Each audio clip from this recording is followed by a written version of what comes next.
എനിക്ക് ഒരിക്കലും ഒരു പെണ്ണായി ജീവിക്കാൻ വേണ്ടി ഇഷ്ടം കൊണ്ടല്ല ഞാൻ ഈ ലൈഫ് തിരഞ്ഞെടുത്തത്, അല്ലെങ്കിൽ എനിക്കൊരു പെണ്ണായി ജീവിക്കണം ഒരു ആഗ്രഹവും ഇല്ലാത്ത വ്യക്തിയാണ്. പക്ഷെ എന്റെ ലൈഫ് ഇങ്ങനെ ആയതുകൊണ്ടും എനിക്ക് സ്ത്രീകളുടെ ഹോർമോൺ കൂടുതലായതുകൊണ്ടുമാണ് ഞാൻ ഈ ഒരു സത്യത്തിലേക്ക് മാറിയത്. അല്ലേ?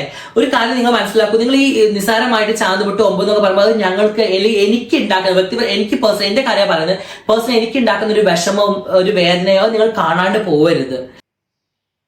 എന്റെ സുന്നത്ത് കഴിഞ്ഞതല്ലേ അല്ലെ? ഈ മുസ്ലിം ആളുകൾ ചെയ്യുന്ന ചേരാക്രമം ചെയ്യാന്ന് പറയുന്ന ഒരു സംഭവമല്ലേ? എന്താണ് ചേരാക്രമോ അങ്ങനെ പറയുന്നത്? സത്യം പറഞ്ഞ സുന്നത്ത്, അതായത് സുന്നയുടെ തലപ്പ് വെട്ടുക, അതാണ് അല്ലാത്ത തലപ്പ് ചെത്ത് അല്ലാത്ത തൊലി കളഞ്ഞിട്ട് സ്കിന്നെ അതിനെ ഇത് ചെയ്യുന്ന ഒരു സംഭവമുണ്ട് സുന്നത്ത്.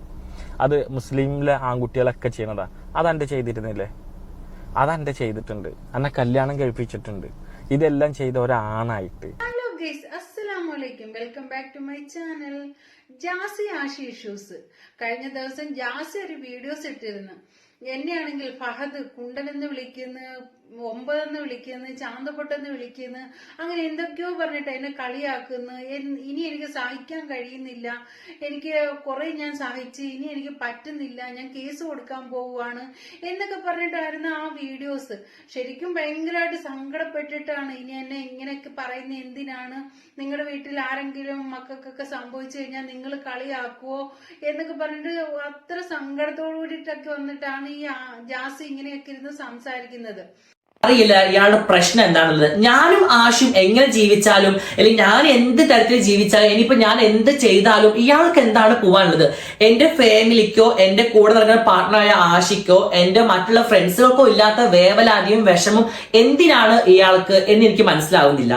ഇയാൾ ഒരു ഫേമസിന് വേണ്ടിയിട്ട് എന്തിനാണ് ഇങ്ങനെ ഒരു, നിങ്ങൾക്ക് അറിയാം ഫഹദിന്റെ വീഡിയോസ് കാണുന്ന നിങ്ങൾക്ക് ഓരോരുത്തർക്കും അറിയാം. ഈ എന്റെ ഭാഗത്ത് വേറെയുള്ള ആൾക്കാരാണെങ്കിൽ ഈ സമയം ആത്മഹത്യ ചെയ്തേനെ. കാരണം അത്രക്ക് നിരന്തരമായിട്ടാണ് ട്രോളിക്കൊണ്ടിരിക്കുന്നത്. നോർമൽ ട്രോൾ അല്ല. ഇപ്പൊ അടുത്തുകൂടെയാണ് ഇത് എന്താ പറയാ ഒരു മതപരമായിട്ടൊക്കെ ട്രോളാൻ തുടങ്ങി. ജാസി മുസ്ലിം ആയതുകൊണ്ടാണ്. ഇപ്പൊ അതുപോലെ കൊറ്റത്ത് വിളക്കെടുക്കാൻ ഞാൻ ബീഫ് കഴിച്ചിട്ടാണ് പോയത്. ഇയാൾ കണ്ടോ ഞാൻ ബീഫ് കഴിക്കുന്നത്? അല്ലെങ്കിൽ എന്റെ കിടപ്പറയിലെ കാര്യങ്ങൾ ഇയാളാണോ അന്വേഷിക്കുന്നത്? എനിക്ക് മനസ്സിലാവുന്നില്ല ഇയാൾക്ക് എന്താ വേണ്ടത്. എന്നിട്ട് അതിനെ സപ്പോർട്ട് ചെയ്തിട്ട് കൊടപിടിക്കാൻ കുറെ ആൾക്കാർ. എനിക്ക് അവരോടാ ചോദിക്കണം, നിങ്ങളൊന്നും മനുഷ്യന്മാരല്ലേ? നിങ്ങൾക്കൊന്നും മനുഷ്യത്വം ഇല്ലേ? ഞാൻ എങ്ങനെയെങ്കിലും ജീവിച്ചോട്ടെ. നിങ്ങളെ വീട്ടില് വന്നിട്ട് കക്കാനോ മോഷ്ടിക്കാനോ അല്ലെങ്കിൽ കൈയിട്ട് വാരാനോ അല്ലെങ്കിൽ എന്താ പറയാ ഇറക്കാനോ ഞാൻ വന്നോ? ഈ വീഡിയോസിന് പ്രതികരണമായിട്ട് ഫഹദ് വന്നിട്ടുണ്ടായിരുന്നു. ഫഹദ് പറയുന്നത് ഞാന് ആഷിയെ രക്ഷിക്കാൻ വേണ്ടിയിട്ടാണ് ഞാൻ ഇങ്ങനെയൊക്കെ ചെയ്യുന്നത് എന്നാണ് ഈ ഫഹദ് പറയുന്നത്.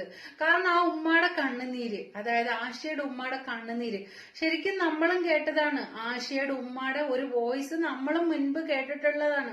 ആ ഉമ്മ കരഞ്ഞുകൊണ്ടാണ് പറയുന്നത്, എന്റെ മകനെ എനിക്ക് തിരിച്ചു തരണേ, എനിക്ക് എന്റെ മകനെ തിരിച്ചു വേണം എന്ന് പറഞ്ഞിട്ട് ആ ഉമ്മ ചങ്കോട്ട് കരയുന്ന ആ ഒരു വോയിസ് ഉമ്മ കുറെ പറയുന്നുണ്ട്. ആ ഉമ്മയുടെ വോയിസ്, എന്റെ മകനെ എനിക്ക് തിരിച്ചു തരണേ എന്ന് പറയുന്ന ആ ഒരു വോയിസ് നമ്മൾ എല്ലാവരും കേട്ടതാണ്. എന്നാൽ ഞാൻ തിരിച്ചു തരില്ല എന്നും പറഞ്ഞിട്ട്, അതായത് എനിക്ക് ആശയെ വിട്ട് എനിക്കൊരു ജീവിതമില്ല എന്നാണ് അന്ന് ജാസി പറഞ്ഞത്. ഒരിക്കലും ജാസി ആശയെ വിട്ട് പോകത്തില്ല. അവര് രണ്ടുപേരും പരസ്പരം അങ്ങോട്ടും ഇങ്ങോട്ടും ഭയങ്കരമായിട്ട് സ്നേഹമാണ് എന്നാണ് അന്ന് ജാസി വന്നിരുന്നിട്ട് പറഞ്ഞത്. ഞാനത് ചെയ്യുന്നത് സമൂഹത്തിന് നല്ലത് കിട്ടാനാ. എന്റെ കണ്ടിട്ട് കുറെ പൈതങ്ങൾ അങ്ങനെ വന്നു കഴിഞ്ഞാൽ ഒരു കുടുംബത്തിന് പോയി. ഇപ്പൊ ആ ചെക്കൻ, ഈ പൂറ്റി വെച്ച ആ ചെക്കൻ ഉണ്ടല്ലോ, അവന്റെ ഉമ്മ കരഞ്ഞു പറയുന്നൊക്കെ കേൾക്കുമ്പോണ്ടല്ലോ സത്യത്തിൽ എന്നോടൊക്കെ വെറുപ്പാ തോന്നുന്നത്. ആ പാവം തള്ളനെ ഞാൻ അനാവശ്യം വിളിച്ചില്ലടാ. ആ പാവം തള്ളത്തിന് നായിന്റെ മോളെന്നും ഡേഷ് മോളെന്നും ഒക്കെ വിളിച്ചില്ലേ? അതിന്റെ ആ സാധനത്തിൽ ചീനമുളക് തേക്കും എന്നൊക്കെ പറഞ്ഞില്ലടാ. ഈ ആ വോയിസ് ഒക്കെ കേൾക്കണോ എനക്ക്? കേണോ? എന്നിട്ട് ഈ എന്ത് പറയുന്ന ഈ പറയുന്നത്? അവരെ വിളിച്ചിട്ട് വരും ഞാൻ. അവരെന്റെ ചെലവിൽ ഞാൻ കൊണ്ടുവരും ഞാൻ പോലീസ് സ്റ്റേഷനിലേക്ക്. ഈ എന്തെന്നാ വിചാരിച്ച് ഈ ഇങ്ങോട്ട് ഈ എന്റെ ഒരു യൂട്യൂബ് ചാനൽ ഒന്നാണ്ട് ഇതാവാൻ വേണ്ടിയിട്ട് ഈ പോയിരുന്നിട്ട് ഇങ്ങനെ വിടുക ഇത്തരം പറഞ്ഞു കഴിഞ്ഞാല് എല്ലാരും അതുമാട് നിൽക്കുന്ന അന്നെ സപ്പോർട്ട് ചെയ്യാൻ എന്റെ ചോയുള്ള ആൾക്കാരുണ്ടാവും, അല്ലാതെ എല്ലാരും ഉണ്ടാവും. ഫഹദ് ജാസിയോട് പറയുന്നുണ്ട്, നീ കൊണ്ടുപോയി കേസ് കൊടുത്തോ, എനിക്ക് ഒന്നുമില്ല.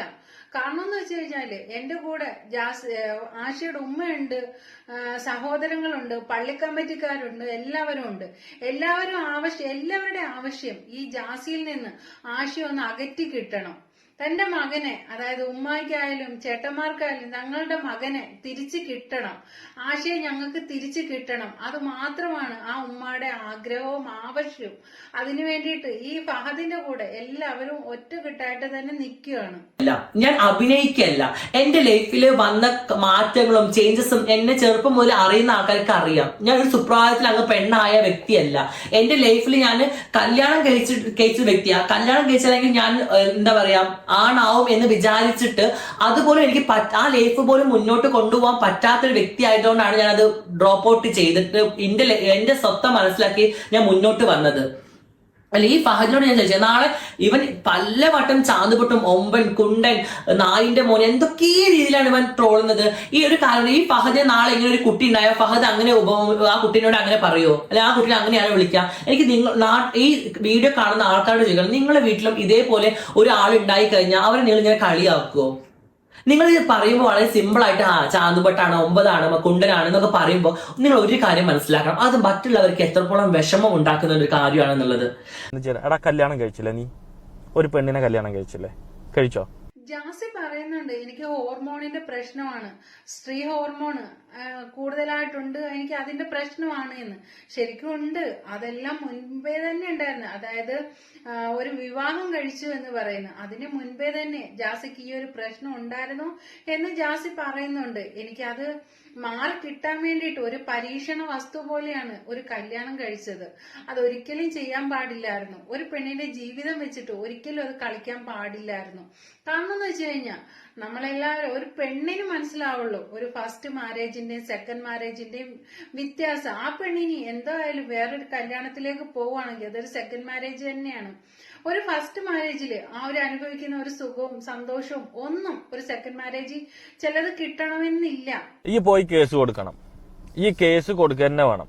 എനിക്കും അതന്നെ വേണ്ടത്. കാരണം എന്താ വെച്ച് കഴിഞ്ഞാല് ഒരു ആണ് ഒരു ആൾമാറാട്ടം നടത്തി പെണ്ണിന്റെ വേഷം കെട്ടി നടക്കുമ്പോ അത് ഈ കേസ് കൊടുക്കണം. അത് കൊടുത്തിട്ട് ഞാൻ കൊണ്ടുവരുന്നുണ്ട്, ഇന്നെ കൊണ്ട് ആരാ ഇത് പറയിപ്പിക്കണത് നല്ല കണക്കറിയേണ്ടത്. ഒന്ന്, ഈ പൂട്ടി വെച്ചിട്ടുള്ള ഒരു ചെക്കനുണ്ടല്ലോ, ഒരു ആഷിക്ക് പാലക്കാടുള്ള, അവന്റെ ഉമ്മയും അവന്റെ 2 ഏട്ടന്മാരും പിന്നെ അവരുടെ പള്ളി കമ്മിറ്റിയിൽ നിന്നും ആൾക്കാർ എന്നോട് പറഞ്ഞിട്ടുള്ളത്, ഞാൻ അവരെ കൂട്ടിയിട്ട് വരാം പോലീസ് സ്റ്റേഷനിലേക്ക്, ഈ പോലീസിൽ കംപ്ലൈന്റ് കൊടുക്കുക. അത് കൊടുക്കുക തന്നെ വേണ്ടത്. എന്നിട്ട് അവരെ കൂട്ടിയിട്ട് അവന്റെ ഉമ്മ കരഞ്ഞു പറയുന്ന വോയിസുകൾ ഉണ്ട് എന്റെ അടുത്ത്. അത് ഞാൻ പോസ്റ്റ് ചെയ്യുന്നുണ്ട്, ഞാൻ കാണിച്ചു തരാം എനക്ക്. ഞാനിപ്പോ ചെയ്യുന്ന ദൗത്യം എന്താന്ന് ചോദിച്ചു കഴിഞ്ഞാല്, ഒരു പൊട്ടക്കിണറ്റിൽ വീണ ഒരു കുട്ടി, ആ കുട്ടീനെ രക്ഷിക്കാൻ വരുന്ന ഒരു ഫയർഫോഴ്സുകാരൻ, ആ ഫയർഫോഴ്സുകാരന്റെ ഒരു ദൗത്യം ഇപ്പൊ ഞാൻ ചെയ്തുകൊണ്ടിരിക്കുന്നത്. കാരണം ഒരു കുടുംബത്തിൽ നിന്ന് ഒരു വഴി തെറ്റിപ്പോയ ഒരു ചെക്കൻ ആഷിക്ക്, അവന്റെ ഉമ്മ അവിടെ കരഞ്ഞ് നിലവിളിച്ചോണ്ടിരിക്കുക. ആ ഉമ്മാനെ നീ തെറി വിളിച്ചോണ്ടിരിക്കുക. നീ എന്നിട്ട് ഇവിടെ വന്നിട്ട് ഇങ്ങനെ ഇരുന്ന് പറയുന്നില്ലേ ഇങ്ങനെ, എന്നിട്ട് നിങ്ങൾ ആ ഉമ്മാനെ കണ്ടുക്കണോ? അനാവശ്യം വിളിച്ചു കഴിഞ്ഞിട്ട് നിങ്ങൾ ഈ പബ്ലിക്കിൽ വന്നിരുന്നിട്ട് ഭയങ്കര ഉമ്മാന്റെ സങ്കടമാണ്, എന്റെ കുടുംബത്തിന് പ്രശ്നമൊന്നുമില്ല. അവരെ കുടുംബത്തിൽ തന്നെ പ്രശ്നം, അവർക്ക് തന്നെ. അവന്റെ ഈ പറയുന്ന ഈ ചെറുക്കന്റെ 2 ജ്യേഷ്ഠന്മാരുണ്ട്, ഒരു UAE വർക്ക് ചെയ്യുന്നുണ്ട്, അവന്റെ വോയിസും എന്റെ അടുത്തുണ്ട്. ഈ പറയുന്ന ഉമ്മാന്റെ വോയിസ് ഉണ്ട്, അവിടുത്തെ പള്ളി കമ്മിറ്റിക്കാരുടെ വോയിസും എന്റെ കയ്യിലുണ്ട്. നീ എന്താ വിചാരിച്ച്?